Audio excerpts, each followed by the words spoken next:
Bonjour à tous et merci d'être avec nous ici, même Bassin Labou. Oui, Bassin Labou dans l'émission Parole d'artistes où on a, comme chaque semaine, l'occasion de recevoir un artiste, une artiste qui nous vient de La Réunion, peut-être d'ailleurs aussi, qui connaît, peut-être un petit peu plus loin aussi, parce que des fois on reçoit aussi des extraterrestres ici à Bassin Labou. Oui, il y a des fois où on reçoit des extraterrestres.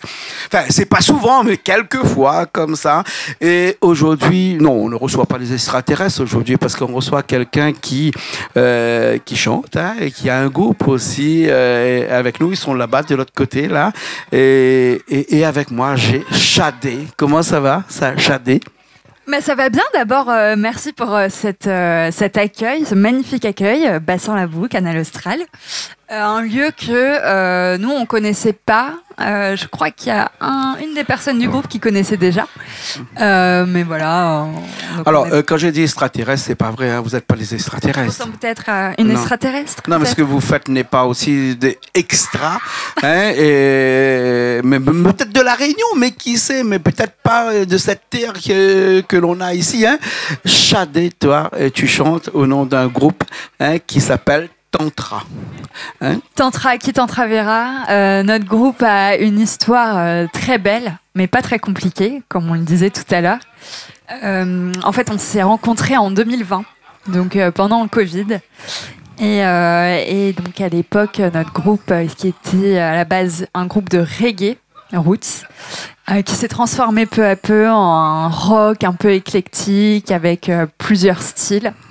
Qu'on aime quand même un peu déjanté quand même. Hein. Un peu déjanté même. Ouais, parce beaucoup, que quand je vous ai écouté beaucoup. tout à l'heure, là, j'avais l'impression de penser que vous vous éclatez comme pas deux hein, là-dedans. Hein. Le groupe s'appelle Tantra. Quand on m'a dit, parce que je fais un petit coucou à François Auré qui est venu vous filmer dernièrement là-bas dans votre quartier, dans votre fief, etc., qui m'a envoyé une vidéo qui est diffusée chez nous. Hein. Il m'a dit Tantra. Pour moi, j'ai dit Tantra, ça fait référence à l'aine. Hein. Le tantra qui est une des façons de se mouvoir dans une vie. Hein. J'ai l'impression que ce tantra-là, ce groupe-là avait une façon de se mouvoir un petit peu différent des autres personnes. Et c'est vrai. C'est vrai. Merci Jean-Claude, parce que c'est vrai que pour les gens qui ne connaissent pas la philosophie du tantra, ils associent le nom tantra au sexe tantrique, etc. Donc toutes ces philosophies sexuelles. Bon, il n'y a personne qui va faire des massages tantriques ici. Là. Non, ça n'existe. Non, pas tous. Peut-être lui, non, je plaisante pas. Ouais. Tantra, donc tantra, tu m'as dit. Voilà. Tantôt verra. Qui Tantra verra. Qui Tantra verra. Pourquoi aller chercher loin quelque chose comme ça qu'il faut obligatoirement donner l'explication étymologique du mot pour pouvoir comprendre le nom du groupe? Même moi, c'est compliqué. Voilà. En fait, on avait un nom à l'origine qui convenait pas au groupe parce que c'était un projet que j'avais monté et avec un nom un peu du style placeholder, donc c'est-à-dire c'était un nom provisoire le temps qu'on trouve le nom du groupe, Final Tantra. Et en fait, on s'est tous mis d'accord sur ce nom parce qu'il représentait vraiment au mieux la philosophie qui nous liait en fait un peu tous dans ce groupe. Et en fait, la philosophie du tantra qui dit que le tantra n'est pas la réponse à nos questions, mais c'est une manière de trouver la réponse à nos questions. C'est une manière, comme tu as dit, de se mouvoir un peu dans l'espace, de se rencontrer soi, de rencontrer l'autre, en cassant un peu les codes, mais pas en les oubliant. Donc en gardant les codes, mais en trouvant des manières différentes de les adopter. Et en fait, ce nom, oui, on a cherché vraiment un peu loin. Alors, quand on parle de code, on parle vraiment là de code musical, ou bien sinon on va même plus musical, loin au-delà du code musical? Encore plus loin, oui, bien sûr. Donc, on a notre code musical Tantra, donc, qui est un peu éclectique et qui est un peu particulier, mais c'est bien sûr le code de la vie, que nous, on adopte notre philosophie de vie, comme je l'ai dit, qui nous lie un petit peu, ce fil rouge qui nous permet de faire de la musique. Ça fait 3 ans qu'on se connaît.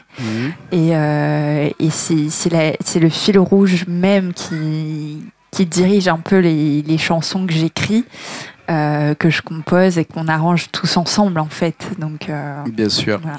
Alors, pour stopper un petit peu toutes les gens qui sont en train de nous regarder, là, qui vont se dire, ils sont un peu déjantés, qu'est-ce qu'ils sont en train de dire? Là, on n'arrive pas à comprendre, mais on va les faire comprendre, là, tout de suite, parce que vous allez être sur scène, là, tout de suite. On va pousser la table, et puis après, vous allez arriver avec ce groupe-là, Tantara, et toi, Shadé, tu seras à la guitare aussi. On va en parler de toi avec ta guitare tout à l'heure, avec une première chanson qui s'appelle comment, cette chanson-là?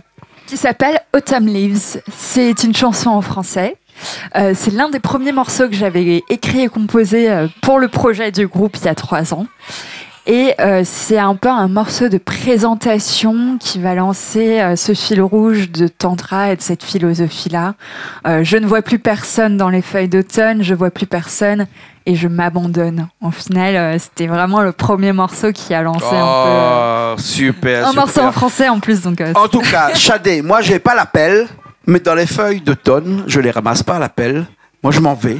Je vais vous laisser sur scène tout de suite. D'accord? Merci, à tout à l'heure. Allez, à tout de suite.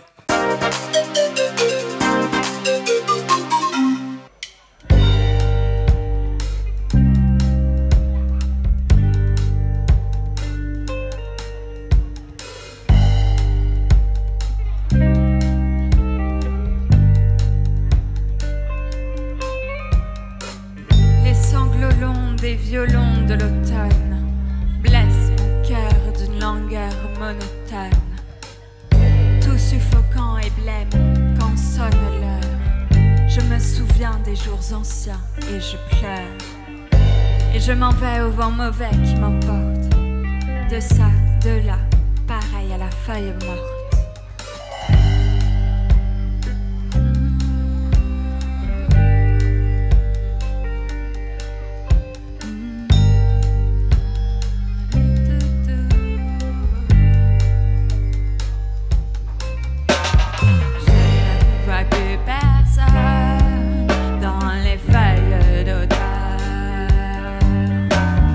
Je ne veux plus personne et je m'abandonne.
est encore là, on est toujours là, hein, on part pas, on revient après cette première chanson. Là, on a dit donc dans cette émission-là, tout de suite là, on va parler un petit peu de toi et de ta guitare, hein, intrinsèquement liés tous les deux. Presque pas, parce qu'en fait, c'était presque un accident. Écoute, coin, comme on dit en créole chez nous.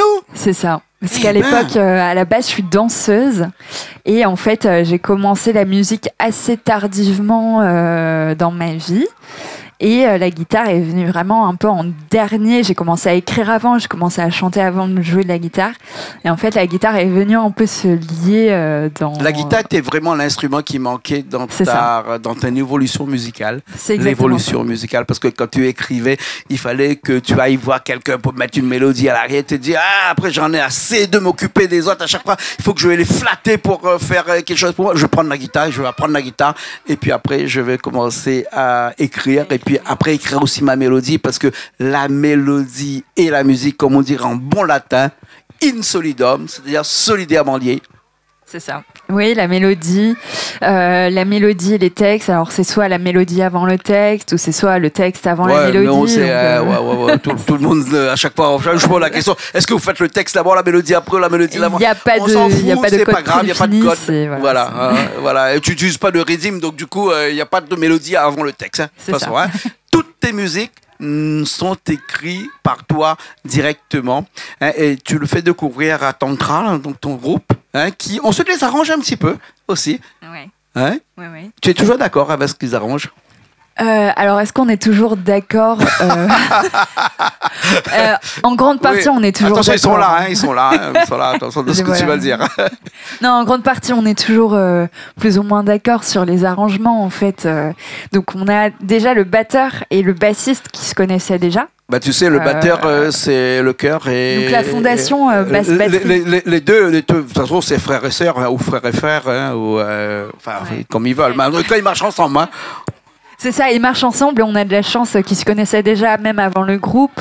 Donc ils avaient déjà en fait une fondation qui existait déjà avant le groupe. Et en fait, ça vient assez naturellement. Depuis les 3 dernières années, on fonctionne un peu pareil, je veux dire, on a un peu les mêmes idées dans la tête, donc on a un peu les mêmes manières d'arranger les morceaux. Il faut se dire que la plupart des morceaux, les premiers morceaux que j'avais écrits pour le projet, étaient écrits en reggae roots. Donc on a dû réarranger un peu tous les morceaux pour qu'ils représentent bien un peu l'ambiance du groupe, quoi, Tantra. C'est ta musique de prédilection, ça, le reggae? Alors pas du tout. Ta musique... Non. J'ai connu le reggae en 2019 et j'ai commencé à écouter du reggae en 2019. Mais qui connaît du reggae en 2019? Parce que c'est le temps du Covid, ça. Bah voilà. Tu es tout seul dans ton coin, à la maison, confiné. COVID. Comment tu vas connaître le reggae? Le reggae, c'est quelque chose, une musique qu'on connaît en groupe. J'ai connu quelqu'un qui était fan de reggae et donc j'ai un peu bouffé du reggae. En Vierzon Roots. En Vierzon Roots. Ouais, exactement. Et donc, mais avant, donc j'ai toujours été dans le rock. Je suis une grande rockeuse. J'ai toujours écouté du rock. Ma tendre enfance, j'écoutais du Scapé ou du AC/DC, ce genre de J'espère que ton garage était assez grand dans ce moment-là. J'avais pas de garage. Mais... on va t'écouter tout de suite là dans une autre chanson, là, une deuxième chanson que tu vas nous interpréter tout de suite. La deuxième chanson qui est inspirée de Reggae Roots, mais c'est du dub rock et c'est une chanson en anglais. Pachamama Dub. Voilà, le dub de la terre-mère, donc qui parle un peu d'écologie, toutes les problématiques. Écrit pas toi-même? Écrite par moi-même, réarrangée par tout le groupe. D'accord. On peut qualifier ce type de musique-là comment, un petit peu? Rock dub. Dub rock, ouais. Le rock, je connais, le dub, je connais pas. Alors, le dub, c'est une variante du reggae, Lee Scratch Perry. Je sais pas si tu connais. Qui a lancé mais on peut allier du rock et du reggae en même temps, comme ça. Vous allez l'écouter, vous allez l'entendre. C'est Pachamama Dub. Ah, d'accord. On y va tout de suite. Et attachez-vous, comme on dit chez nous, comme ça. Mettre ceinture, mettre casse et tout ce que tu veux, parce que ça va être un enfer, là, tout de suite, là. Hein? Et puis après, allez pas pisser, parce que c'est pas le moment, là. Hein? Attends un instant. Allez, on nous retrouve dans un petit instant.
on est encore là, toujours là. On part pas parce qu'on est bien ici, là, non? Hein, Chalet? On est bien ici. Pas bien là. On est très bien. Hein, on est très bien. On est en train de parler d'une musique que je ne comprends pas, mais que peut-être arrivé à la fin de l'émission, je vais comprendre. Parce que je ne sais qu'une chose, c'est que je ne comprends rien au départ, mais je comprends tout à la fin. Mais depuis tout à l'heure, tu m'expliques ta musique et depuis tout à l'heure, j'essaie de comprendre un petit peu cette philosophie de la musique, hein, parce que maintenant on parle de philosophie de musique. Hein, je ne sais plus maintenant où on va. Hein, on a parlé de philosophie de beaucoup de choses, mais la musique lui-même, elle a une histoire, cette musique-là, et l'histoire, elle est gravée à l'intérieur de toi-même. Hein, voilà, parce que tu écris tes chansons, hein, tu arranges avec ton groupe, hein, et je sais que tu as une petite préférence pour le batteur et pour le bassiste, hein, mais ça c'est toi qui l'as dit depuis tout à l'heure. Hein, mais que dire de ce personnage que j'ai vu tout à l'heure pendant ces lives-là, qui lui arrange la musique de façon un petit peu électronique, et quand quelqu'un m'a dit tout à l'heure, lorsqu'on est en train de faire la cuisine, c'est qui ce monsieur-là? J'ai dit, lui il fait de la musique électro-acoustique, ou de l'électro un petit peu. C'est qui ce monsieur-là? C'est Mathieu. C'est le dernier qui nous a rejoint en fait dans le groupe, donc qui nous a rejoint cette année. Dubmaster, donc c'est la qualité qu'il occupe dans le groupe. Et en fait, on a un groupe de rock dub et on s'était rendu compte qu'il nous manquait des effets, du delay. Il a changé toute la musique. Hein. C'est-à-dire que c'est une première fois qu'on a quelqu'un comme ça. Là, tous les instruments qui arrivent passent par lui avant d'aller chez Richard là-haut, là, dans la cabane là-haut, là, pour arriver jusqu'à chez nous. Hein, c'est l'homme qui est incontournable. On ne peut pas le faire sans lui maintenant, actuellement. On ne pourrait plus jouer sans lui aujourd'hui, c'est clair. Il apporte en fait une patte qui fait partie intégrante en fait maintenant du groupe et de notre son et de ce qu'on essaye de projeter. Et donc Mathieu, voilà, le dubmaster. Il y a plusieurs groupes de dub qui utilisent un dubmaster. C'est une sorte d'ingénieur son sans être ingénieur son, mais qui va vraiment apporter la touche finale nécessaire pour vraiment avoir un son. N'est-ce pas là, avec cette musique-là, une prélude à la musique du 22e siècle? 22e siècle. Alors 22e siècle, je pense pas. On reste quand même dans les codes du rock et du ska. Oui, mais quand même, c'est un rock un peu trafiqué quand même. Exactement, ah oui, tout à fait. Alors c'est un rock un peu trafiqué. C'est clair qu'on n'a pas l'habitude d'entendre ce genre de rock avec toute cette qualité d'effet qu'on apporte. 22e siècle. Mais vous avez des effets partout, vous, hein, même toi avec la guitare, j'ai vu, tu as des effets aussi. Des effets sur la voix, des effets sur la batterie, des effets sur la basse, des effets un peu sur tous les instruments, sur la guitare. Après, nous aussi, en tant qu'instrumentistes, on apporte nos propres effets. On a nos pédales, vous allez voir, vous avez vu. Dans mon temps, quand j'étais un petit peu jeune, on appelait ça des pédales wah-wah. Maintenant, on appelle ça des pédales à tout faire. Des pédales. Bon, on a un pédalier maintenant avec la pédale wah-wah. On a une pédale disto, on a une pédale delay. Richard, lui, qui était à la technique là-bas, ne savait plus quoi faire parce qu'il dit que de toute façon, il n'a rien à faire. Il écoute et puis il enregistre, c'est tout. Et on va finir cette émission-là avec une dernière chanson. Mais avant qu'on finisse la chanson, l'émission avec cette chanson-là, je voudrais un petit peu qu'on présente un petit peu vraiment les personnes qui étaient là parce qu'ils sont généralement dans le fénois, comme on dit chez nous. Alors que toi, viens tout le monde, viens. Venez tous. Parce que toi, tu es devant la scène, toi, tu es devant, on voit toi. D'ailleurs, tu es habillé en blanc, donc on ne peut te voir toi. Et qu'eux, ils sont habillés en noir, et tout ça. Viens par ici. Alors, on a un groupe un peu déjanté, avec un look aussi un petit peu déjanté, parce que, tu vois, demain, je m'habille comme ça, je sors sur la rue, on va pas me reconnaître, un Malba qui s'habille comme ça. C'est pas possible. Hein? Lui, il ressemble à Capitaine Cousteau. C'est bon. Hein? Alors, on a qui comme ça? Toi, tu es un manager parce que je t'ai vu avec Richard là-bas en train de diriger le son et tout ça. Pas du tout. Là, moi, je m'occupe uniquement du mix. Et à la base, c'est le bassiste qui me forme. Ouais. Et je le remercie d'ailleurs. Sinon, on va passer le micro bassiste, un petit coup là. Parce que je voulais remercier tout le monde cette aventure qui m'ont donné l'opportunité de les suivre. Et je suis très content. D'accord, Merci, d'accord, merci à d'accord, eux. d'accord, d'accord. On peut passer le micro au bassiste parce que le bassiste c'est un petit peu le cœur vibrant de de cette scène là, de cette musique là. Hein. Il paraît que tu as un grand copain qui est presque à la limite incommensurable, qui est ton batteur aussi à côté. Hein. Oui, parce que on dit que le bassiste c'est le cœur, le poumon c'est le batteur. La rythmique à la base, donc la rythmique basse batterie. C'est quand même la base même et ça fait le lien avec tout ce qui est en l'air dans la mélodie, que tout le monde fait le reste après. Donc après, voilà. Je suis aussi technicien du son, donc je fais le son aussi pour le groupe. J'ai formé Jérôme, Jessie. Mais on se connaît depuis longtemps avec Ellie. Et oui, c'est fluide. D'accord. Fluide. Même les arrangements, tout ça, elle nous amène les morceaux. On arrive à en faire des choses. Même avec Maxime qui arrive depuis pas longtemps, le rock, il vient. Ça nous a amené. D'accord. Je peux passer un petit peu le micro au batteur voilà, parce que et toi à la batterie parce que c'est vrai que c'est toi qui presque à la limite donne le la parce que donne le rythme plutôt le rythme plutôt le la c'est peut-être j'ai la chance de ne pas faire de fausses notes. Ouais. Quoique à la batterie on peut même aussi quelquefois faire des fausses notes et la batterie vraiment c'est toi qui dirige un petit peu ce groupe vrai Tantra, c'est ça Oui, c'est Tantra. Et c'est facile pour toi parce que c'est vraiment ton travail de tous les jours.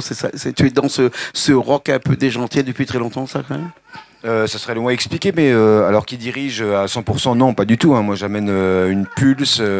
C'est un des ingrédients, en fait, mais sans aller au-delà de ça. Mais quand même un ingrédient un peu indispensable. Oui. Mais j'ai la chance d'avoir mon meilleur ennemi, c'est mon métronome. Et donc la fameuse pulse, le rythme, il est là. Mais il faut savoir que le rythme, c'est les BPM et on le décide tous ensemble. Encore une fois, moi, je suis là pour l'appliquer. Mais c'est une décision de groupe sur une recherche d'univers, de couleurs. Qui écrit les BPM, c'est lui BPM, non, c'est l'ensemble. En fait, on le décide ensemble et après, je suis là pour l'appliquer, en fait, simplement. Donc, c'est le cœur, effectivement, il faut qu'il tourne rond. Mais il n'y a pas une responsabilité sur plus importante que ça, quoi. D'accord, on a un guitariste qui est là. Il est arrivé, là, on va lui passer le micro, là. Il est tout jeune dans ce groupe-là, lui, non? Le dernier? Ça fait 1 an et demi que je suis dans le groupe, effectivement. Ouais. Et donc, on m'a invité cordialement à venir dans ce groupe pour surtout apporter une petite couleur, une coloration. Et Shadé n'a pas la prétention de chanter tout le temps avec sa jolie voix. Et du coup, il y a des espaces à remplir où on peut mettre un peu de musique. Et toi, tu fais un petit peu le soliste avec mes collègues, on remplit un petit peu les espaces de liberté musicale où on a de la place pour jouer et pour donner vraiment une coloration, une bonne dynamique aux morceaux qu'on a créés. Tu crées ce qu'on appelle les traits d'union à l'intérieur de la chanson. On peut dire ça, effectivement. Oui. Les transitions, les traits d'union, les mélodies, les harmoniques. Je connais quelqu'un qui met des oignons à l'intérieur pour épaissir un petit peu la sauce. C'est ce monsieur-là, non Parce qu'il paraît que dans les oignons en cuisine, on met pour épaissir la sauce. Et lui, il épaissit la sauce, c'est parce que c'est lui qui les oignons, les odeurs, la sauce, les épices et tout ça. Et toi, tu colores le plat à la fin pour lui donner le goût final de la chanson, c'est ça Oui, on va dire effectivement, c'est un peu les épices. Il y en a 2 principaux, Dill et Reverb, ceux qui font la base du dub, quoi. Et j'en mets un peu partout. Mais c'est que j'aime bien épicer la cuisine, quoi. Et effectivement, on peut dire c'est un peu du liant. D'accord. Mais des fois, j'ai l'impression que... Mais justement, j'ai envie de te poser cette question-là. C'est une science exacte ou bien sinon, on peut aller un petit peu dans ces délires un petit peu folles, comme on dirait chez nous dans l'argot musical. Alors, je sais que c'est pas très poli, mais j'ai envie de me poser la question à ce moment-là, à quel moment est-ce que l'improvisation devient une science, en fait? Et donc, est-ce que c'est une science ou pas? Ça, je ne sais pas. Est-ce que c'est exact? Mais il y a des codes quand même, il faut respecter. On peut pas faire du n'importe quoi, non? Ah oui, bien sûr. Ah oui, là, bien sûr, comme en cuisine. Là, je les connais moins en cuisine. Mais en cuisine, il y a des trucs que tu ne peux pas faire, comme mettre du sel, comme mettre safran dans le même rond. Là, il n'avait pas fait ça. Mais pareil en musique, il y a 2-3 mix où il n'avait pas fait, quoi. Par exemple, dealer dans le delay, ça marche pas. Ouais. C'est... Non mais attends, dis bien à tout le monde, dealer, c'est pas le dealer, hein. C'est pas dealer dans le projet ce chemin là avec un paquet de petits marmailles vieilles waouh et que l'après 18 ans que les réprimandé par la loi. Hein. Dealer, c'est pas ça. Ah non. C'est avec un été à la fin, c'est dealer presque. Ah bah oui, au moins jusqu'à, mais non, là c'est le delay, l'effet, le delay. Excuse-moi, Y à la fin. Ouais. Pas le T. Je m'en fous. Oui, excuse-moi, on va passer parce qu'il faut vraiment qu'on rende l'antenne parce que Richard me crie après, là, à Chadé. C'était le type du cuistot. Voilà. Merci pour le plat. Merci pour le plat. Alors, Chadé, merci bien à tout le monde qui était là. On va finir cette émission-là avec la dernière chanson que vous avez composée et interprétée tout le monde ici. Cette chanson-là s'appelle comment? C'est notre single qui vient de sortir, Serotonin Searching. Donc c'est un morceau de ska rock, ska punk. Et donc on va l'écouter tout de suite. D'accord. En tout cas, merci beaucoup tout le monde. Merci d'être venu ici à Bassin-Labou. Merci d'être venu ici chez Canal Austral parce qu'ici, on aime les gens qui font des choses différentes. Oui, d'ailleurs, comme nous. C'est très bien parce que nous aussi, on fait des choses complètement différentes et complètement déjantées et on aime ça. Merci beaucoup. Merci à vous, merci Canal Austral. Merci Richard qui était à Technique aujourd'hui. Nous on se retrouve la semaine prochaine dans une nouvelle émission Parole d'artiste sur Canal Austral, bien sûr. Allez, à la semaine prochaine.